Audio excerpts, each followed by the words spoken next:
Ask anyone who knew Jerry Cates to tell you about the spurs he made, and they'll tell you first about what kind of man he was. Eventually, they'll get to talking about the quality of his work, which boils down to the fact that he was a cowboy who made spurs for cowboys. Jerry's extraordinary craftsmanship speaks for itself and is as dependable as the man who made it. All right, Jerry Cates, 15, 17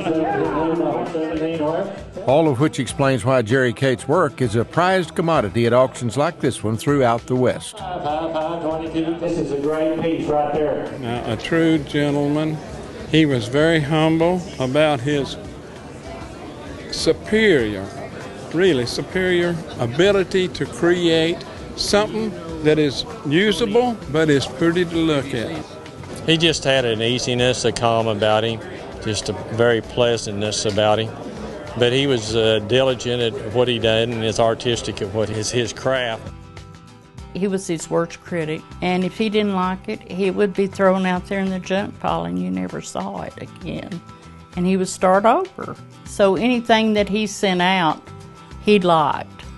And I think that's the most thing about him, that he was nearly a perfectionist. Jerry Cates was thoroughly Texan. He grew up the son of a farmer whose days depended on the rising and setting of the sun.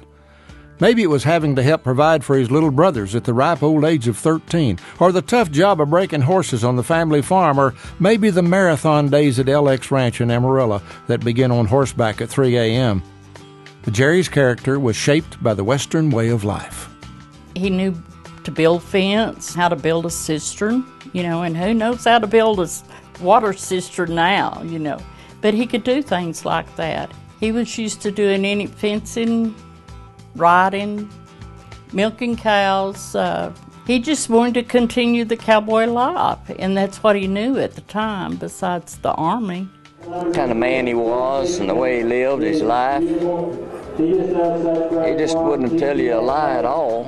If he told you he would do something, he would do it. I've known him a long time. And sure enough, before that, he was a cowboy, a sure enough cowboy. And cowboys are different. It was the cowboy life on a cowboy budget that ultimately honed Jerry's knack for craftsmanship into an art form and launched his career as a master spur maker. But he couldn't afford them. They were $25 a piece for a pair of spurs then. But he started making things and just mounting them when he was on the ranch because he needed the equipment and he couldn't afford to buy it. Repairing his own spurs on the ranch led to a high demand to do the same for other working cowboys.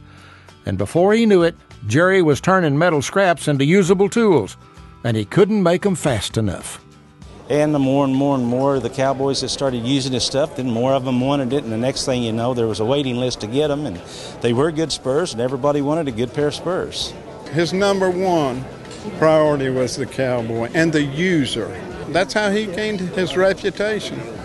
Jerry always said this: to judge how well a spur is, you need to just have the spur there, no decoration, just ironwork. And then you would know how well it's made. He made a real clean spur. His silver work was very precise. His engraving was very precise. He had good, smooth steel work. He had creativity. But at the basis of all this is of people like Jerry Cates. And that was a big addition. That was a big plus to Jerry Cates spurs, is that people like Jerry Cates. That $25 pair of spurs Jerry couldn't afford as a working cowboy are a far cry from the works of art being sold at auctions today. Jerry Cates spurs attract cowboys and collectors alike and sell for thousands. And he didn't like that. What he started Jerry's business was cowboys. And he still had that mentality of he was going to make them for the cowboys. And the cowboys couldn't afford that. Nevertheless, she says he would have been proud, although not as proud as he was of his family. Children Fritzy, Heath, and Yancey will attest to that. Jerry Cates was a dad, a husband, a cowboy, and a spur maker who lived the kind of life a man could hang his hat on. I guess we all miss him, but that goes with it, we have all this that we have left of him, and that's good, and it will last a long time. So hats off to my good friend Jerry, a sure enough cowboy who now joins the ranks in Chester A. Reynolds Award history.